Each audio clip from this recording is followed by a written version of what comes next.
All right, man. I'm sitting down now, so got my breakfast here. I'm gonna show y'all real quick just so y'all can see. See if I can get that in the light. See that? Yeah, see that? I don't want to make it foul though. You dig what I'm saying? Real simple. You dig what I'm saying? Real simple. Just one sweet potato, some cucumber, some blueberries, two eggs. Extremely, extremely simple. You know what I mean? Keeping things mostly plant based with a couple of eggs for the proteins. The way to do it, cuz. The way to do it. 1 second. I'm going to eat, then I'm going to be right back. All right, man. If you coming back and you returning, you know I got these braids in because I am doing a movie role at the end of this month, and I'm gonna document it. I'm gonna. Ooh, these braids is chopped, bro. I need to take these out, man. I look like my grandpappy, man. Smooth player from the South, player from the Himalayas. You feel me? You know what I'm saying? But hey, you know what I'm saying? We go rock with it for right now. We gonna rock with it. But I want to take these joints out. I want to let my hair breathe, man. These joints have been in for like 8 weeks. But yeah,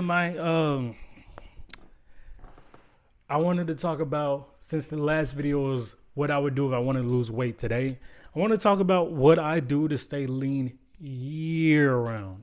Um, and I think staying lean year round is actually not that difficult. I think people overcomplicate it. And because we live in United States, with all the foods that we have coming at us 24/7, we think about these things in such a weird way. A little bit coffee. But if I wanted to stay lean year round, man, which I do, the first thing I would do is walk. I would walk. I don't think people understand how much walking does for your body. It literally sheds the fat off your body. Most of the problems that we have today is that we sit too much. We're always sitting. I'm sitting right now. Our jobs cause us to sit. Everything we do, we're just sitting. We're sitting. We're sitting. We're sitting. I'm from the South. I'm from Memphis, Tennessee, bro. Nobody's walking out there. Nobody you ride in the car, like nobody is walking, bro. Like nobody's doing nobody walking.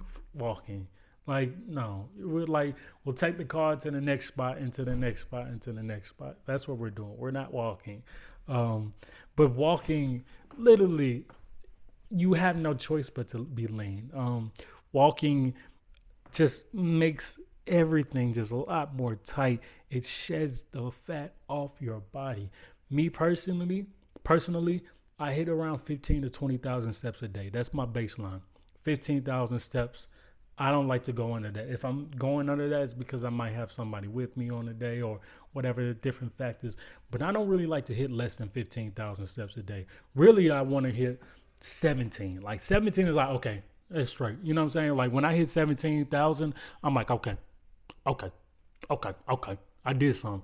20,000 is like, today was a good day. I walked a lot. Number two, what I would do, I would not eat out. One, eating out is so expensive nowadays. It's kind of insane to eat out. Two, eating out nowadays, the food don't even be that good.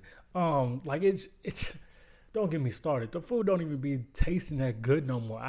I'm sure this video is a talk about the reason why for that and how everything is consolidated as far as these big food companies, and we're just facilitating the same foods to every single restaurant, and now the food tastes the same because we're getting the same food from everywhere. Yeah, the food don't even be tasting that good. And even if I do eat out, I'm going to eat something so minimal that it doesn't like my eating. I haven't been to a fast food restaurant. I don't know how long, bro. Like I can't tell you the last time I've been to a Taco Bell. Like, and I used to love Taco Bell. I can't tell you the last time I've been to McDonald's. I can't tell you the last time I've been to McDonald's.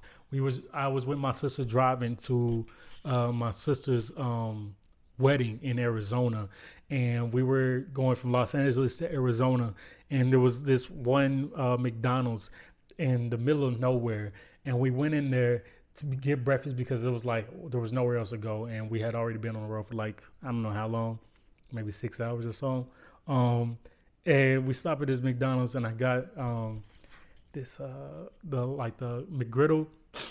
And tell me why that McGriddle meal was like $10. I was like, this is why I don't eat no fast food. You telling me $10 for a McGriddle meal, whatever it was? $10? Bro, $10.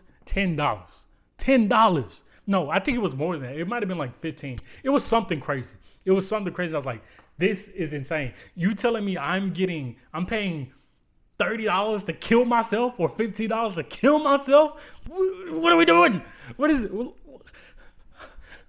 No, like I was so appalled. I was like, I can't believe this. Like, and I'm usually if I'm doing road trips, if I really have to stop and like get a snack or get some food, I'll stop at like a grocery store in a Walmart. I'll pick up like some grapes or something, like some fruit, or I might go and get like some trail mix or something like that. Something quick like some trail mix, knowing that I'm getting some nutrients from that.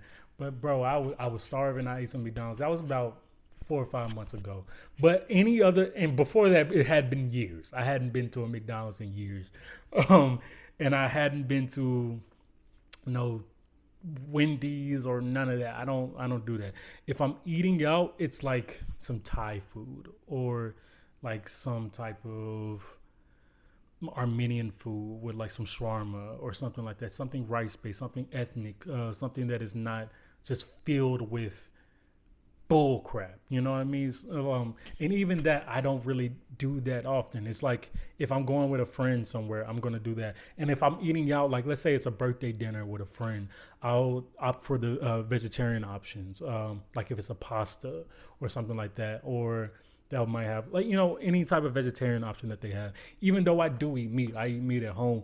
But again, like a lot of times with the meals that you get at these restaurants, the meat dishes or meals, I just don't trust them. And then they might be like a burger with the bread and all that. I try to stay away from that. Just because I don't know, I can't trust what you're doing with this food or the fried foods or whatever. I much rather just keep it as simple as possible when I'm eating now, just because I don't trust it. And of course, my guilty pleasure, like just me being fully frank and transparent, my guilty pleasure is breakfast burritos.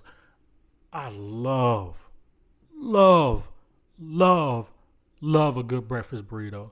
And from time to time, I might get me a breakfast burrito. And then that's a good thing about when you stay lean year round, you can get a breakfast burrito. Like if I'm dialed in on my diet 3 weeks out of the month, if a day I decide to go get a breakfast burrito and I make some fried chicken and I make some whatever and I make some mac and cheese or like the most unhealthiest foods that you could, oiled up foods that you could think of, if I do that, it's not really going to affect me because my baseline is already so high that one day of eating terribly or 2 days of eating terribly or a weekend of terribly and going on a bender and drinking all of that, it's not really going to affect me that much because I have made sure that I've dialed in for the rest of the days. The problem that most people face is that they have that bender every single weekend or 2 or 3 times a week, or they're going to get Chick-fil-A every single morning, going to get the little breakfast bowl or whatever, or the breakfast burrito or whatever they got.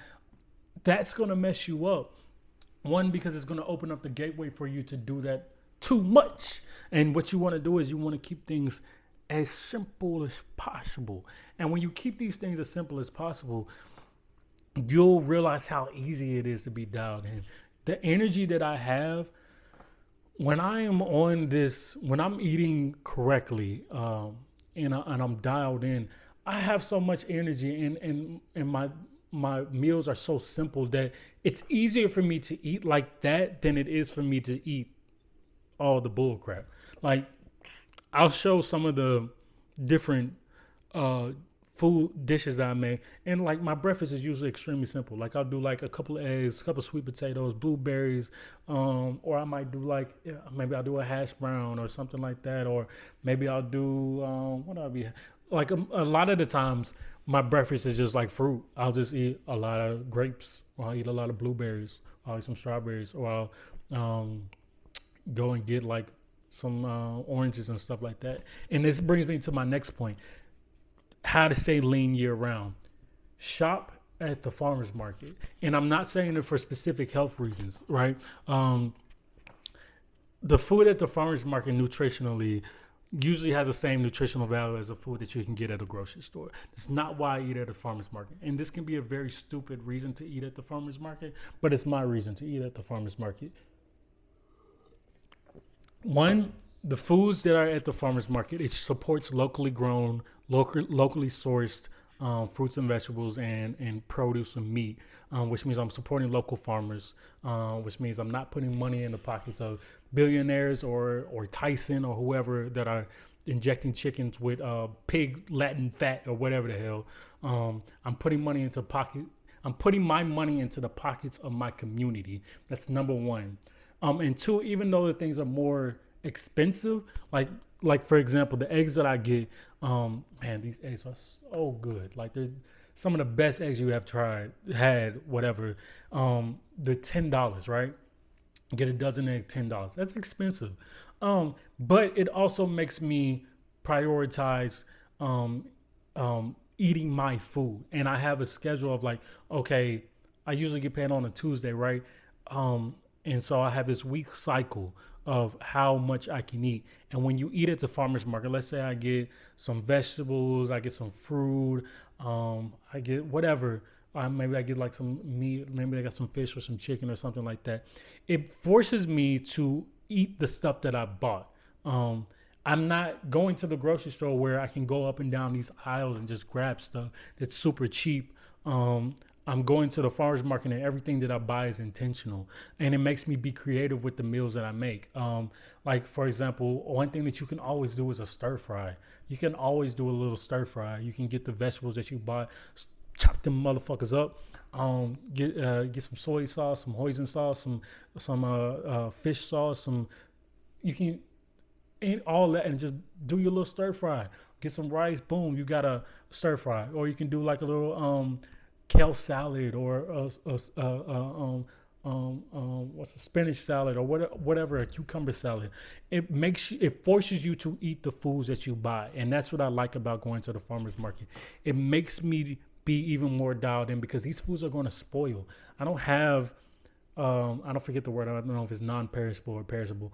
I'll just say perishable. If somebody knows the correct way, then put it in the comment. I don't have a lot of perishable foods and non-perishable foods in my pantry. Most of the stuff in my fridge and my pantry are perishable foods. They're going to go bad. And do I really want to go and spend $120 at the farmer's market and waste all that money that I just spent and go and eat out? Not really. And then also the things that you buy at the farmer's market, they're easy to make because if I'm buying a whole bunch of fruit, all I do is just wash the fruit off, pop it in my mouth, pause. You know what I mean? I just wash the fruit off and just eat it. Like I don't have to pop it in the microwave or pop it in the oven. Of course, sweet potatoes and things like that. But you make these sweet potatoes, it lasts you 4 or 5 days. You know what I mean? So the first thing is I'm putting money back into the pockets of people in my community. I'm supporting the people in my community. I'm supporting the farmers in my community. I'm supporting their work and making sure that they're going to be sustained. And I'm also getting fresh produce, some of the freshest produce that you could possibly get. It's kind of the only difference between farmers market and the grocery stores is the produce is more fresh, which I like because it tastes better to me.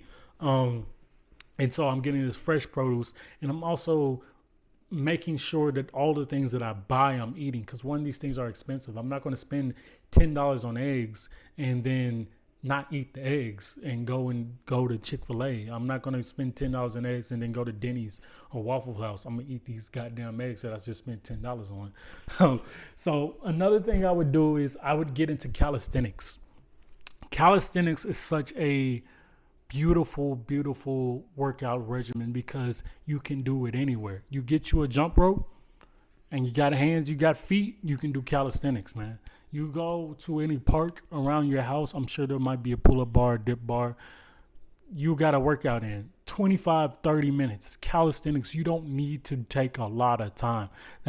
My battery's finna die. I'm gonna cut this short. Calisthenics is a third thing. I'm not gonna make it go too long because I don't want to start another video and have to charge this. But calisthenics. So calisthenics, walking, eating at the farmer's market. We're gonna do 15 minutes, man. Um, damn, I ain't know I'd be yapping like that though. Yeah, if y'all want to hear any other like stories or stuff like that, or any other type of like any recommendations of what you would like to hear, drop it in the comments. I appreciate y'all for coming. Please subscribe. I want to make this channel grow. I actually kind of enjoy this. It's kind of fun. Um, but yeah, subscribe. Drop a comment. Talk to me. Give me ideas. I would love to communicate with you all, and I appreciate y'all for coming, man. Thank you.